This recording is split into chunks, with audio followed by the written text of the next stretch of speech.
Vou deixá-lo aqui. Eu sei que não é o melhor lugar para ele, mas é que estamos sem dinheiro.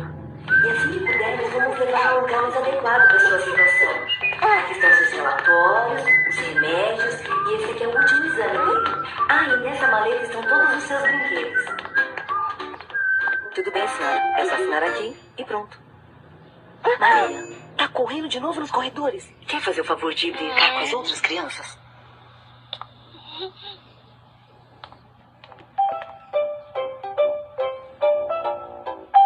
Crianças! Crianças! Esse é o novo coleguinha de vocês. Como podem ver, ele é especial. E por isso vai precisar da ajuda de vocês enquanto ficar aqui, ok? Agora vamos à aula.